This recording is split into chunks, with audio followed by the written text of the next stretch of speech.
We're continuing on this journey of tying wet flies from Ray Bergman's book, Trout.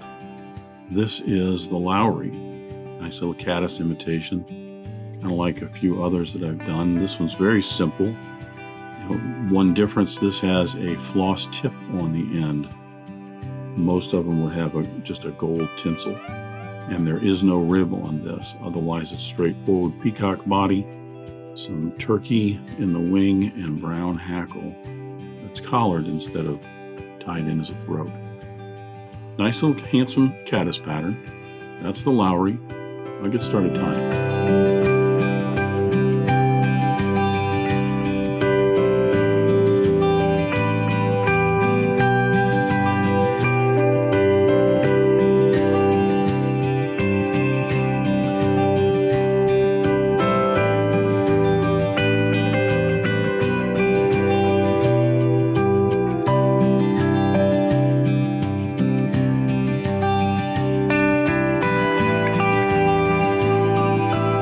Start the Lowry with my hooking device. This is a Mustad 3399 in a size 6 standard wet fly hook. Go ahead and debarb that hook. Then I'll attach my thread. For thread, I'm starting out with the Danville 6/0 in white because the Lowry has a tip on it made of yellow floss. I don't want to darken that floss down, so I'm going to start with some white thread. I've already waxed this, and I'm going to attach this a little bit behind the eye and run this down to about the end of the shank. Normally I'd stop right about just past the point of the hook, but because this is a floss tip, I'm actually going to be wrapping that floss down around the bend just a little bit. Using a Danville 4-strand rayon in yellow for the tip on this. And I'm going to use all 4 strands. You could just use 3 if you want something a little bit thinner. And actually, only 3 of these are going to be used in, all 4 will be used in the tip, but 3 of them will be wrapped around. The 4th one is going to be used as for security. I'm going to attach that in, and I'm going to wrap down the bend here. Just a little bit. This will be the tip. I'm going to bring this back up. When you put a tip of a floss in, the problem that you run into is that often that floss will start to, even if you wrap that on nice and tight, it will start to creep down the bend of the hook while you're fishing it. So what you can do is put an extra bit of floss in there, like this extra piece that I have. And we will actually fold that over, and it gives us a little measure of security that the floss will not creep down the bend of the hook. It's a common technique. I've done it in some other videos that I've done where the wet flies have a tip made out of floss. So you just take this one over the top, fold it over, bring your thread right over the top, secure that in. And that will secure that floss so that as you're fishing it, back here won't start to actually creep and come down the bend of the hook. I don't have to really be that concerned also about a nice smooth body for this, because we're going to use some Peacock Herl for the body. I've got my Peacock Herls collected. I want to get the tips fairly even, like this, and then I'm just going to cut those to even that up.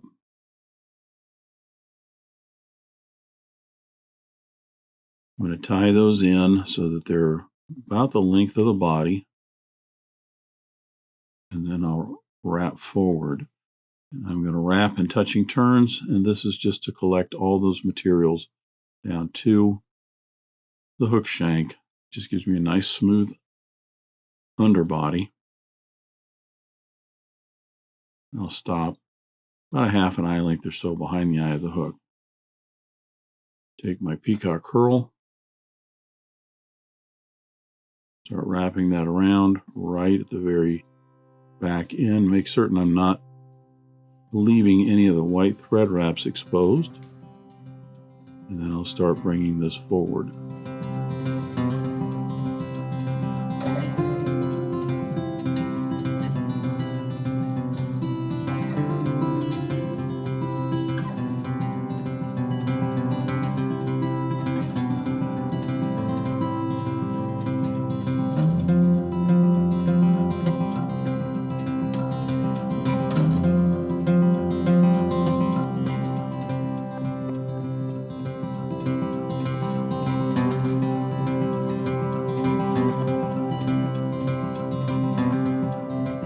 One strand of peacock herl there that got away from me, got a little bit loose.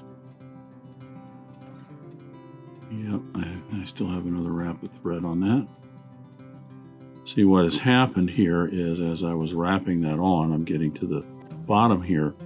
These barbs have kind of, they're not just sticking out from the rachis of that little feather. They're kind of fluffed out, and I had a little bit of a gap. I tried to wrap over that just a little bit to fill it in, and now I've broken all of it. Okay, that happens. It is not really that big of a deal. I could unwrap all this thread if I wanted to get back here. But I'm just going to go wrap over it, tie some more peacock herl, and put that in. The reason that broke up here is two things. One, I fiddled with it too much, and two, I was pulling it too tight. As the thread came around, I pulled the thread down while pulling on the peacock herl, and it snapped it. And that happens. These things can be fairly delicate.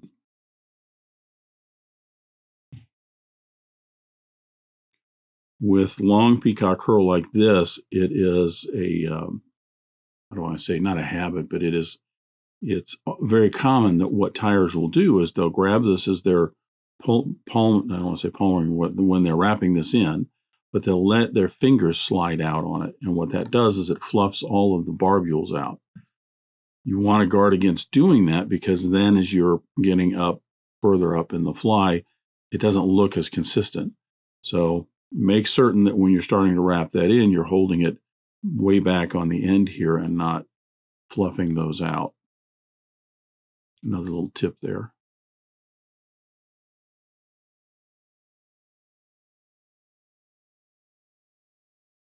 So I will try that again. This time not pull on my thread so hard.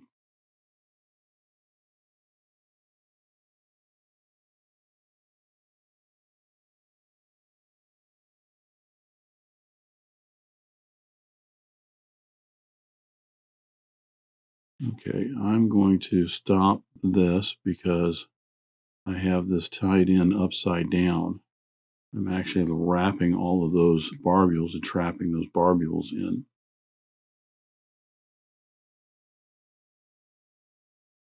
You can tell because I have one that is coming out nice perpendicular to the hook shank, but the others are all covered up. So what I'm going to do is flip this over and tie it in this way.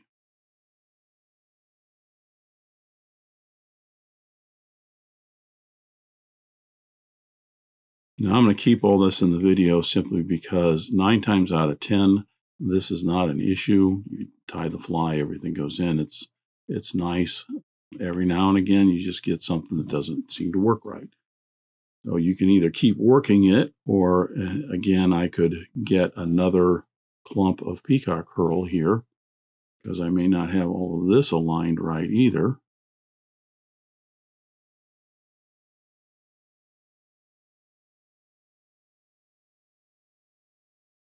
Not quite going in as well as the other one, but it's getting there. All right.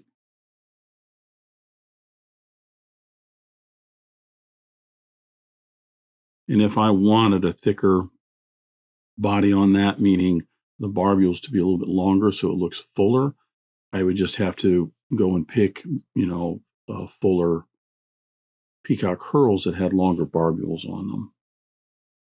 But we have that done, and so now there is no rib.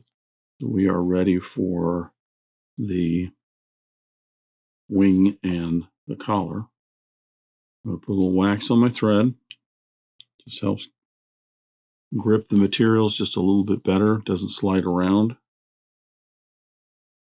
And I'm going to change over to my finishing thread, which is a 70 denier Danville 6/0 in black.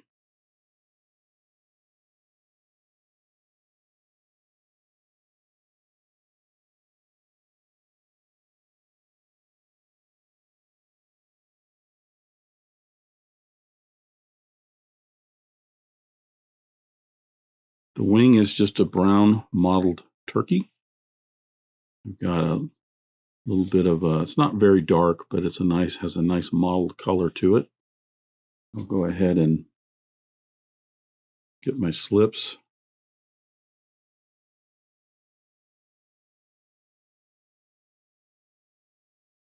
I want to make certain that the tips are lined up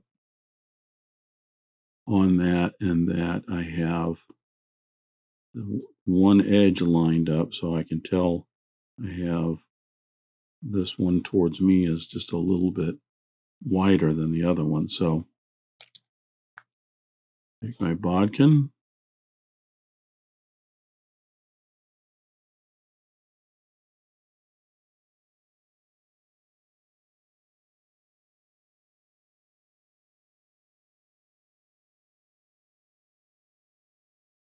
I'll tie that in.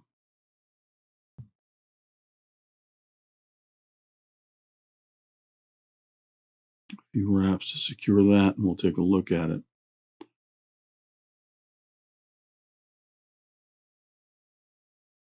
A little bit of a twist there.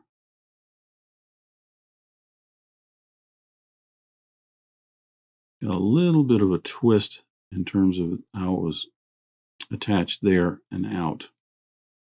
Let me try it one more time.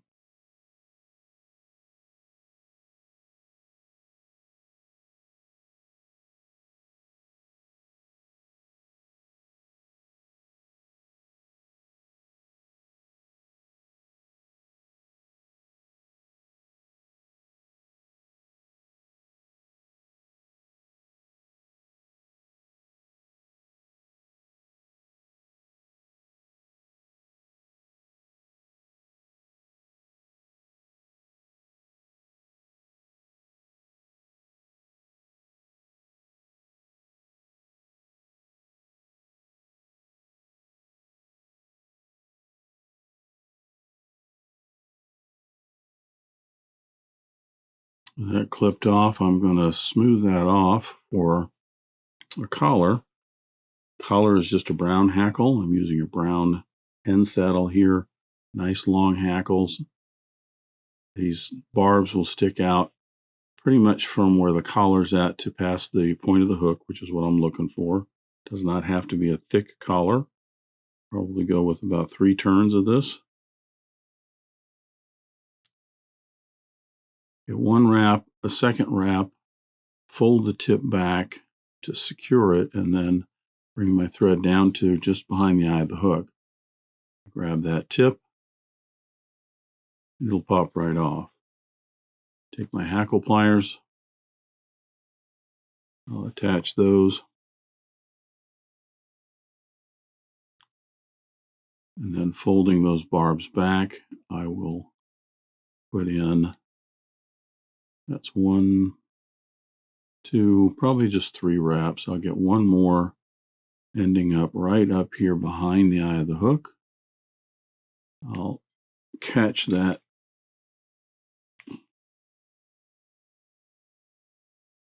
folding all that back. I'm going to wrap rearward and just trap all those barbs. I can pop the rest of that feather off, and then I shall come back to make the head.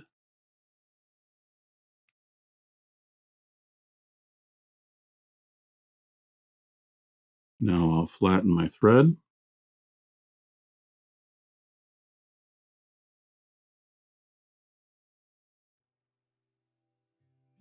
And I'll put in a 8 or 9 turn whip finish.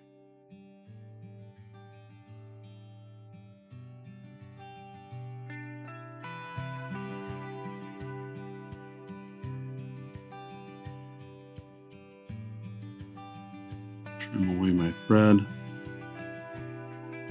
Now I'm going to put some head cement on this, and this will soak down in and penetrate all those thread wraps and help to secure that real well. But then I'm going to come back and I'm going to put some black lacquer on this, a coat or two, to make it more or less look as shiny as it does now. Just gives it a nice glossy finished look. So that is the Lowry. A really nice little simple caddis pattern, similar to a number of other caddis patterns that I've done videos on, but another wet fly from Ray Bergman's book, Trout. That's the Lowry, and thank you very much for watching today. Thank you for joining me at the Vise today. I hope you learned a new pattern, at least a tip or trick here and there. If you'd like to help Dress Irons, you can like, comment, share, subscribe, all those wonderful things for the video. You can also head out to dressedirons.com where you can buy flies, tools, stickers, and merch, or you can join a growing community over on Locals at the Dressed Irons Fly Tying Guild. You can also donate to Dressed Irons if you want through the link at the bottom of the description. I thank everybody for their ongoing support, as it really does help the creation of these videos. But what's important is to remember, only fly tying. If you're not having fun, you're doing it wrong.